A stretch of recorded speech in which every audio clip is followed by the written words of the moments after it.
Olá, pessoal. Meu nome é Caroline, eu sou professora de propedêutica e processo de cuidar da saúde da mulher e a nossa aula é sobre pré-natal, tá? São 2 vídeos e essa é a primeira parte, o primeiro vídeo, ok?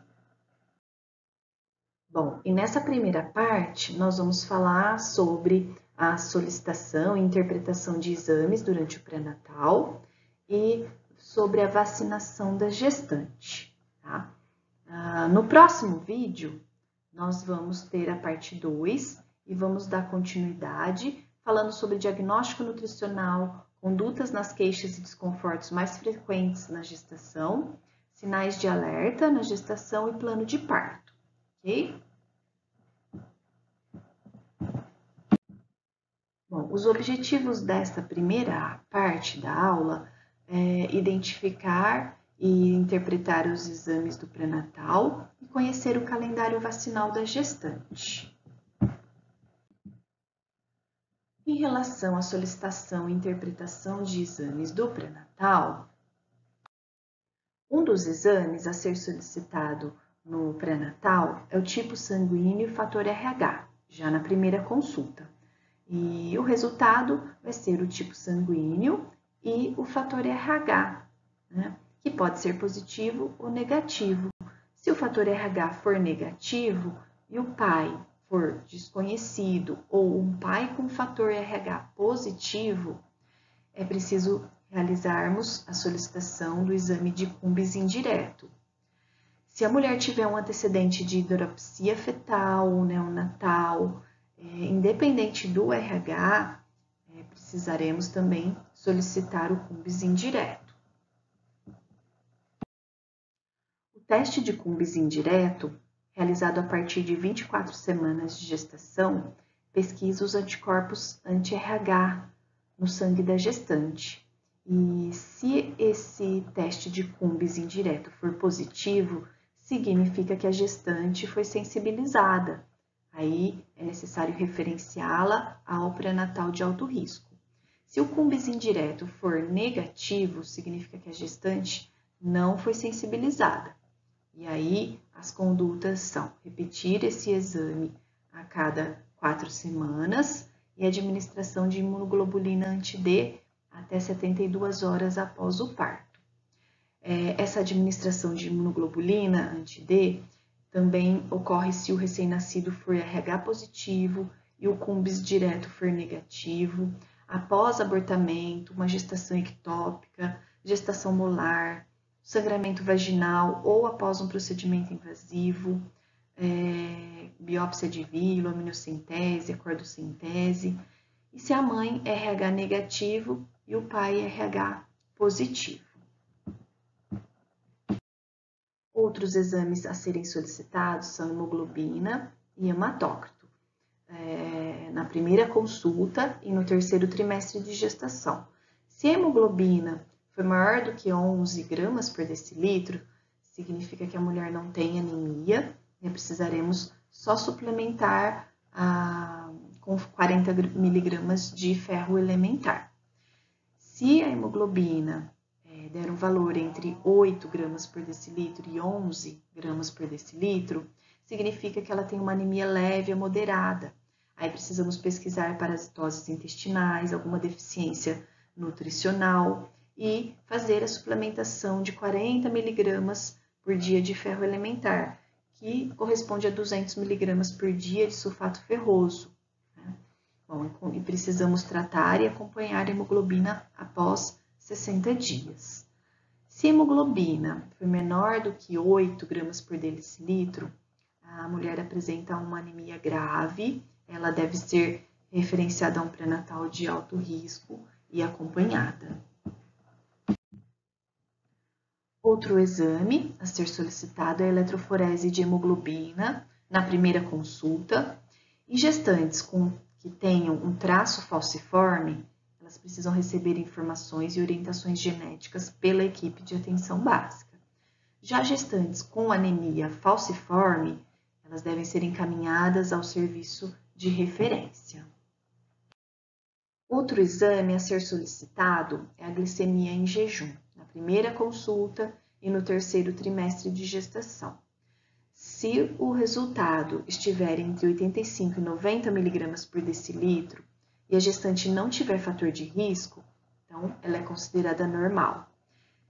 Se o resultado estiver entre 85 e 90 mg por decilitro e a mulher tiver fator de risco, ou esse valor estiver entre 90 e 110 mg por decilitro, é importante realizar o teste de tolerância à glicose entre 24 e 28 semanas de gestação. Também é importante orientar medidas de prevenção primária, como a alimentação saudável e a prática de atividade física regular. Se o resultado for maior do que 110, é importante repetir esse exame de glicemia em jejum. Se o novo resultado for maior que 110 mg por decilitro, o diagnóstico é de diabetes mellitus gestacional. Importante orientar medidas de prevenção primária e referir a mulher ao pré-natal de alto risco, porém mantendo o acompanhamento na unidade básica de saúde. O teste de tolerância à glicose é realizado em jejum e 2 horas após a mulher receber uma sobrecarga com 75 gramas de glicose. Como eu falei, entre 24 e 28 semanas de gestação. Para confirmar diagnóstico de diabetes mellitus gestacional, se o resultado em jejum desse teste for acima de 110 mg por decilitro, está confirmado o diagnóstico de diabetes mellitus gestacional. Se após 2 horas for acima de 140 mg por decilitro, também está confirmado esse diagnóstico.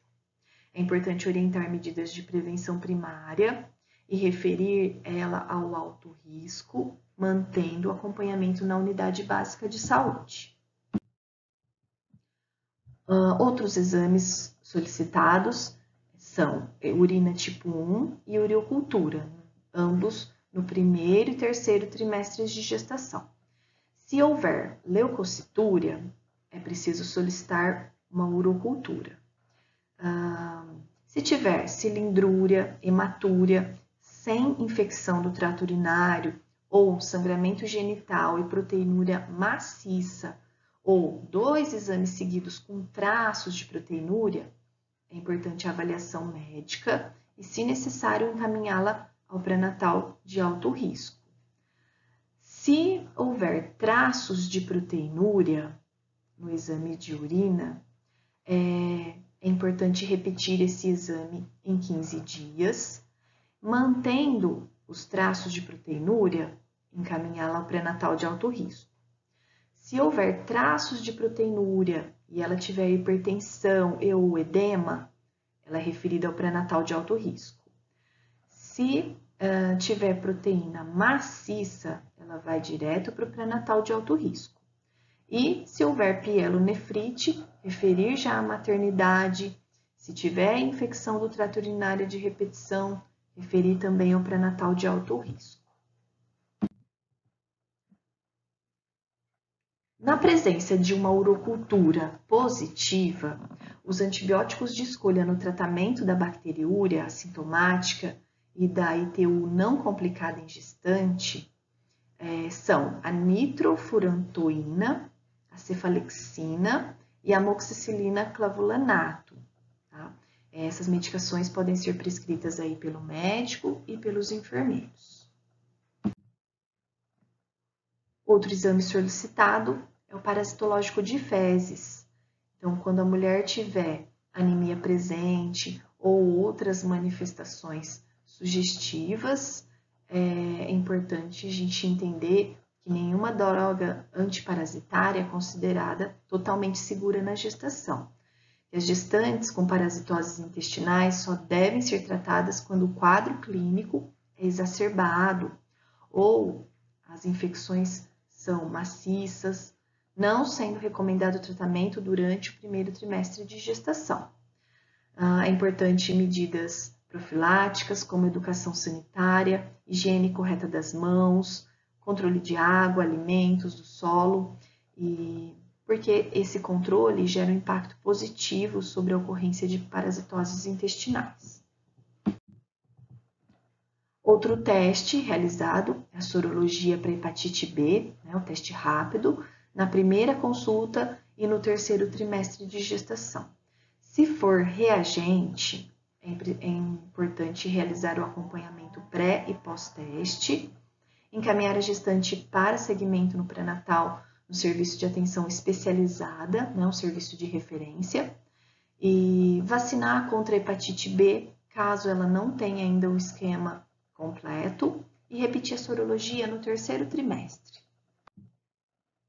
A sorologia para a hepatite B, que é o HBsAg, é solicitada na primeira consulta e no terceiro trimestre de gestação. Se esse exame for não reagente, significa que está normal. Se a mulher tiver um esquema vacinal desconhecido ou incompleto, é importante que ela receba a vacina da hepatite B no primeiro trimestre de gestação.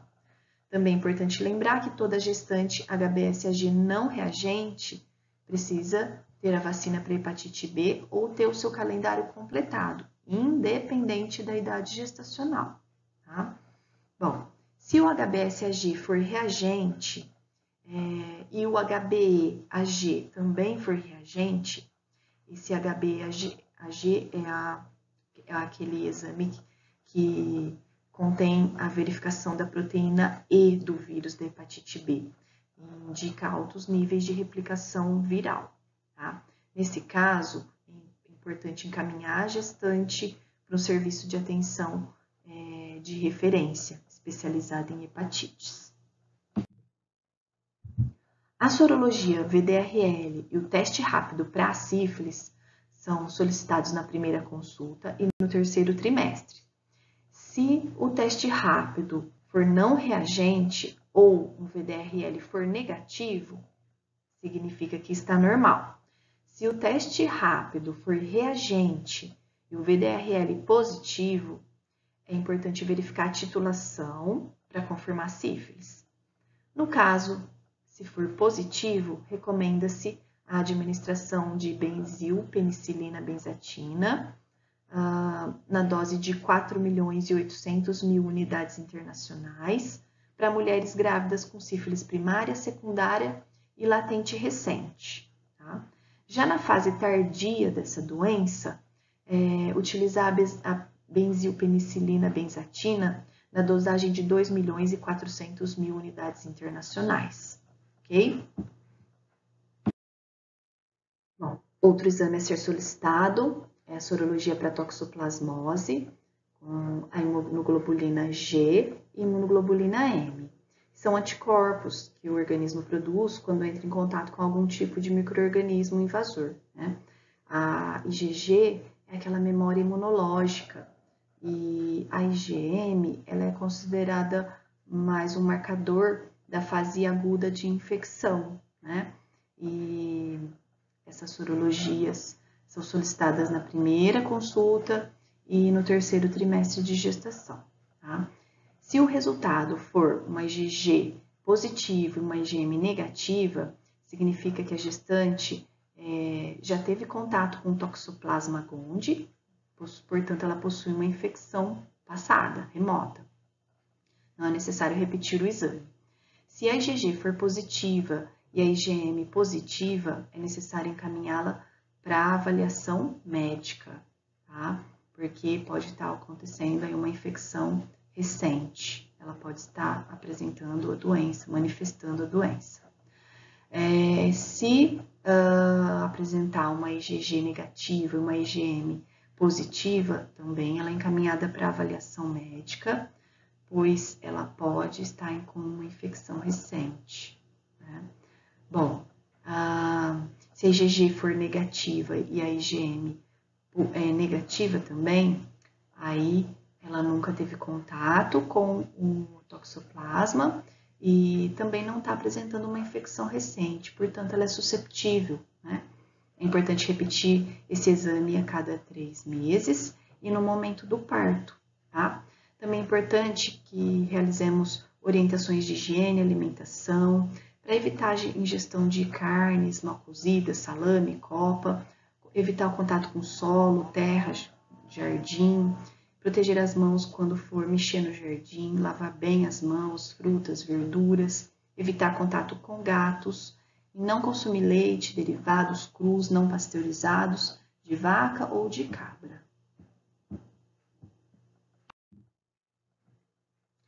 O teste rápido para HIV ou a sorologia anti-HIV 1 e 2 também são exames solicitados na primeira consulta e terceiro trimestre de gestação. Se o teste rápido for não reagente e sorologia for negativa, mantém a rotina do pré-natal e realizamos um aconselhamento pré e pós-teste. Se houver suspeita de infecção pelo HIV, repete-se o exame em 30 dias. Também repete a sorologia ou o teste rápido em situações especiais no terceiro trimestre de gestação. Tá? Bom, o teste rápido, reagente e a sorologia positiva significa que a mulher tem HIV. Aí é importante que realizemos um aconselhamento pós-teste e um pré-natal de alto risco, ela vai ser encaminhada, né? E iniciar a terapia antirretroviral durante a gestação, tá? E também orientação de contraindicação de amamentação, então ela não vai poder amamentar. Outro exame a ser solicitado é a coleta de colpocitologia oncótica, e aí recomenda-se que seja coletado de preferência no primeiro trimestre, na primeira consulta de pré-natal. Porém, não há contraindicação, pode ser coletado ao longo de todo o período gestacional. Tá? É importante realizar o exame ginecológico também, com ou sem a coleta colpocitológica, para avaliar a presença de lesões ou leucorreias, utilizando a fita de pH ou teste de aminas, se tiver disponível, e de preferência no primeiro trimestre ou até 27 semanas de gestação. Tá? A indicação da coleta desse exame é para gestantes que nunca coletaram o Papa Nicolau ou com menos de duas coletas nos últimos 3 anos. Tá? Essa é a recomendação. E as gestantes também com vínculo fragilizado no serviço de saúde, de referência, ou aquelas que não aderem ao programa de rastreamento de câncer de colo de útero, é importante que realizem a coleta desse exame. Também devemos aproveitar a oportunidade para investigar infecções sexualmente transmissíveis e alterações citopatológicas. O Ministério da Saúde preconiza a realização de uma ultrassonografia obstétrica por gestante. Então, mais um exame a ser solicitado, né? E o que acontece é que entre 18 e 22 semanas de gestação, os órgãos fetais já estão formados e são de visualização mais precisa, de modo que esse é o momento mais adequado para fazer o rastreamento de possíveis malformações. Vamos falar um pouquinho agora sobre o esquema vacinal para a gestante. Então, o esquema vacinal recomendado para a gestante é composto de 3 vacinas, a DTPA, que é contra a difteria, tétano e coqueluche, né, que é a tríplice bacteriana acelular do tipo adulto. Ela é recomendada em todas as gestações, né, pois além de proteger a gestante, evitar que ela transmita a Bordetella pertussis ao recém-nascido, ela também permite a transferência de anticorpos ao feto, protegendo nos primeiros meses de vida até que ele possa ser imunizado, né? E essa é uma vacina administrada em dose única e recomendada a partir de 20 semanas de gestação, tá? Para todas as gestantes. Bom, outra vacina é a influenza, que é recomendada nos meses de sazonalidade do vírus, mesmo no primeiro trimestre de gestação. É uma dose única anual. Outra vacina é a hepatite B, né, que é recomendada para todas as gestantes suscetíveis, e ela deve ter recebido já 3 doses. Caso a caderneta esteja incompleta, nós precisaremos completar as 3 doses, e o intervalo entre elas é de 0, né? Hoje, daqui 1 mês e daqui 6 meses, tá? Bom, essas são as referências utilizadas para a aula e espero que vocês tenham aproveitado. Obrigada e até a próxima.